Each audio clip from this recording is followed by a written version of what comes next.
Hello friends, Bihar state का notification 2019 में आया था और ये 2021 हो चुका है। मतलब 2 साल हो गया और रिजल्ट का आता पता नहीं। इस बीच 3 बार एग्जाम भी हो चुका है, 2 बार ऑफलाइन 28 जनवरी को और 26 फरवरी को, और इसके बाद से 9 सितंबर से लेकर 21 सितंबर तक ऑनलाइन एग्जाम हुआ था जो कि बेल्ट्रॉन के द्वारा कराया गया था। लेकिन हाल है कि रिजल्ट बिना हाई कोर्ट के ऑर्डर के आता भी नहीं है और स्टेट के मामले में तो हाई कोर्ट भी कछुआ की स्पीड से काम कर रहा है। आज शिक्षा मंत्री ने एक ऐलान किया है कि कोर्ट और री एग्जाम के बारे में भी कुछ आदेश दिया है, कोर्ट ने कहा है। और शिक्षा मंत्री ने भी बिहार स्टेट के बारे में कुछ ऐलान किया है, उसके बारे में भी हम लोग देखने वाले हैं। लेकिन इससे पहले कुछ पीछे की जो घटनाएं हैं उस पर जान लेते हैं क्या है।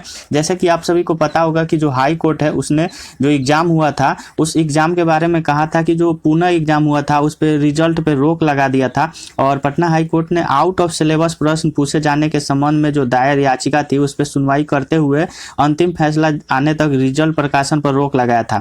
जैसा कि इसमें आपको दिख रहा होगा कि जो सुनवाई होने वाली थी 7 दिसंबर की होने वाली थी और इसमें हाई कोर्ट के जो जज साहब थे उन्होंने कहा था कि जो 3 सदस्यों का एक कमेटी बनाकर प्रश्न पत्र है उनकी जांच कराया जाए और जांच में जो भी यहाँ पे पाया जाता है वो कोर्ट को बताया जाए। और इस जांच में यहाँ पे बोर्ड का कहना था कि जो 5 नवंबर से पहले प्रश्न पत्र आवेदन के वकील को उपलब्ध कराना था और जांच रिपोर्ट हलफनामे के साथ कोर्ट में दायर करे। मालूम हो कि जो स्टेट 10 सितंबर से लेकर 11 सितंबर को हुआ था, अभ्यर्थी ने आरोप लगा दिया था, एक से ज़्यादा अभ्यर्थियों ने आरोप लगाया था कि जो गणित का जो प्रश्न पत्र था वो आउट ऑफ सिलेबस पूछा गया था। और बोर्ड ने कोर्ट को बताया था कि जो छात्रों का आरोप है वो मतलब बेबुनियाद है, निराधार है, बगैर साक्ष्य के आरोप लगाया जा रहा है। और छात्रों का कहना था कि जो ऑनलाइन एग्जाम हुआ है इसके कारण उनके पास प्रश्न पत्र नहीं है, नहीं तो वो कोर्ट में दिखा देते हैं। तो इस पे कोर्ट ने रोक लगा दिया था रिजल्ट को लेकर। लेकिन उसके बाद से कोई ठोस कदम नहीं उठाया गया कोर्ट के द्वारा भी और बोर्ड के द्वारा भी, ताकि रिजल्ट में तेजी देखने को मिले और बिहार स्टेट का रिजल्ट आ जाए। लेकिन इस बीच जो शिक्षा मंत्री है, बिहार के शिक्षा मंत्री यहाँ पे विजय चौधरी जी, इन्होंने कुछ ऐलान किया है। इन्होंने कहा है कि जो स्टेट का जो मान्यता है सर्टिफिकेट का वो लाइफ टाइम रहेगा। और यहाँ पे इन्होंने कहा है कि जो भी लोग बिहार स्टेट पास होंगे उनको 7 साल की जो वैलिडिटी मिलती थी उसको बढ़ाकर अब लाइफ टाइम किया जाएगा। और केंद्र सरकार की तर्ज पर बिहार सरकार इस व्यवस्था को लागू करेगी। राज्य सरकार को केवल केंद्र से विधिवत पत्र यानी आदेश मिलने के इंतजार है। और नवल किशोर यादव और जो सुबोध कुमार है उनके जवाब में पाया गया है कि जो विधान परिषद है उनके शिक्षा मंत्री जो है विजय कुमार चौधरी ये जानकारी दिया है।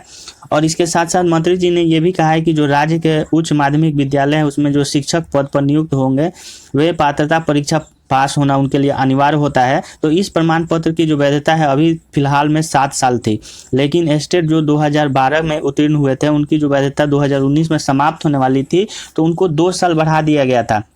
और 2 साल बढ़ाने के बाद से यहाँ पे एक और बात बताया जा रहा है कि जो स्टेट द्वारा कक्षा 1 से लेकर 8 तक की जो टीटी प्रमाण पत्र वैधता है वो 60 साल रखी जा रही थी। 19 सितंबर 2020 को एनसीईटी का जो आम सभा है उसमें बैठक में कार्यवाही में यह बात सामने आई है। तो यहाँ पे देखने को यही मिल रहा है कि जो सर्टिफिकेट की जो वैलिडिटी है वो लाइफ टाइम हो जाएगी। लेकिन क्या फ़ायदा होगा अगर वैलिडिटी मिल जाए लेकिन जॉब नहीं मिले? तो सबसे पहली बहुत ही इंपॉर्टेंट बात है कि वैलिडिटी तो सही है लेकिन यहाँ पे जो वैकेंसीज है वो भी आनी चाहिए और लोगों की जॉब भी मिलनी चाहिए। सिर्फ सर्टिफिकेट की वैलिडिटी बढ़ा देने से जॉब नहीं मिलेगी, वैकेंसीज भी आनी चाहिए।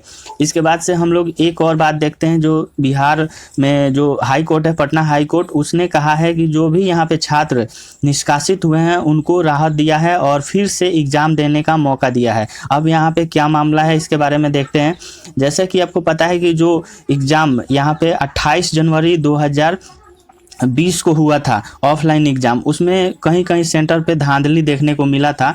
तो उसमें कुछ छात्रों ने उसका विद्रोह किया था और कदाचार के कारण पुलिस ने उन पे यहाँ पे एफआईआर किया था और उसके बाद से कार्रवाई करते हुए उनको परीक्षा से निष्कासित किया था।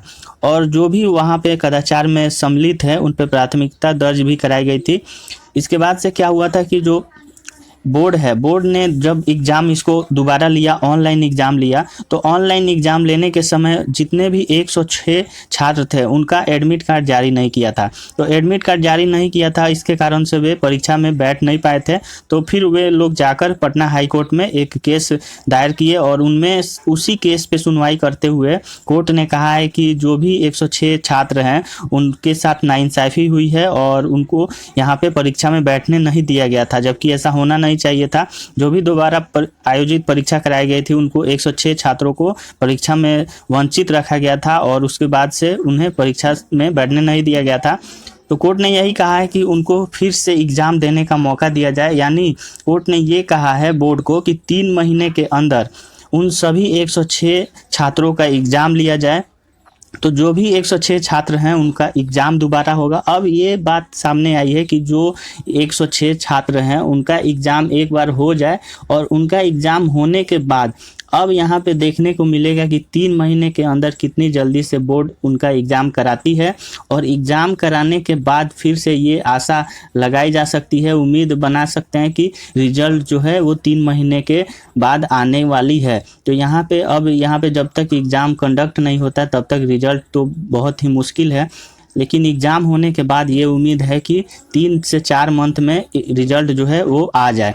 लेकिन यहाँ पे अभी कुछ कह नहीं सकते हैं। अगर आपका क्या विचार है कमेंट बॉक्स में ज़रूर टाइप करें, और क्या इसमें कोर्ट को कहना चाहिए, बोर्ड की क्या जो है प्रतिक्रिया है वो करनी चाहिए, ज़रूर कमेंट करके बताइए। हालांकि सभी छात्र जो है वो बिहार स्टेट रिजल्ट का बेसब्री से इंतज़ार कर रहे हैं। वीडियो को ज़्यादा से ज़्यादा आप लोग शेयर करें और सोशल मीडिया पे भी आप लोग इसको टैग करें। Thanks for watching this video.